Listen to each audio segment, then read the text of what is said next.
600 హామీలు చేతులెత్తి గాలికి వదిలేసి అడ్డగోలుగా దోచుకు తినే 5 ఏళ్ళు ఇవాళ మళ్ళీ కర్ణాటకలో కాంగ్రెస్ హామీలు తెచ్చాడు ఇక్కడికి. ఈ 6 హామీలు తెచ్చంటే 6 గ్యారెంటీలు అంటాడు. 6 గ్యారెంటీలు. ఈ 600 హామీలు పోయినాయి, ఇప్పుడు మళ్ళీ 6 గ్యారెంటీలు.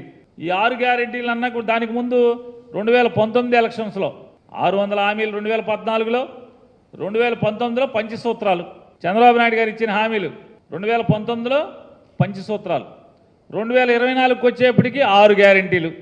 ఈ పాత ఏమైనాయి? ఈ 600 హామీలు అవన్నీ గాలికి వదిలారు.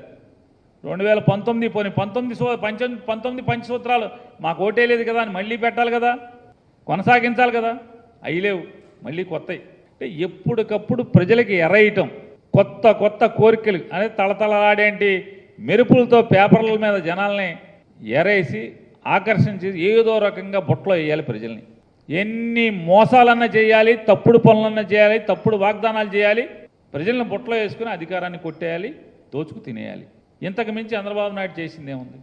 2004 వరకు ఎన్టీ రామారావు గారిని పొడి చేసిన కాడి నుంచి 2004 దాకా, 2014 నుంచి 2019 దాకా లోకేష్ చెప్తున్నాడు నిన్న 3 బండలు ఇస్తామని. ఈ 14 ఏళ్లలో కూడా లేదా 2014 నుంచి 19 దాకా కూడా గ్యాస్ బండ రేటు చాలా ఉంది కదా, 1400 1600 ఉంది కదా. ఎన్ని బండలు ఇచ్చావు? అప్పుడు ఈ 3 బండలు ఎందుకు ఇవ్వలేదు? ఇవ్వాలి కదా. అంటే అధికారం క్షవరం అయితే మళ్ళీ అధికారం కోసం ఎన్ని తప్పుడు మాటలు మోసాలైనా చేస్తారు. 2014 నుంచి 19 దాకా ఫ్రీ టికెట్లు అయ్యి మహిళలకు ఫ్రీ బస్ టికెట్ ఎందుకు ఇవ్వలేదు? ఇచ్చారా? ఎందుకు ఇవ్వలేకపోయారు? పోనీ ఇవ్వలేకపోయారు, హామీలు ఏమైనా అమలు చేశారా? 600 హామీలు అమలు చేయరు, మళ్ళీ కొత్తగా ఈ మోసాలు చేస్తారు.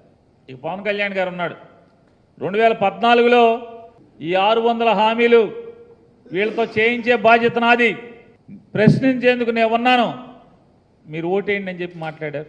ప్రశ్నించకపోగా భజన కొట్టుడు సరిపోయింది. 14 నుంచి 19 18 దాకా పవన్ కళ్యాణ్కి చంద్రబాబుకు భజన చేయటమే.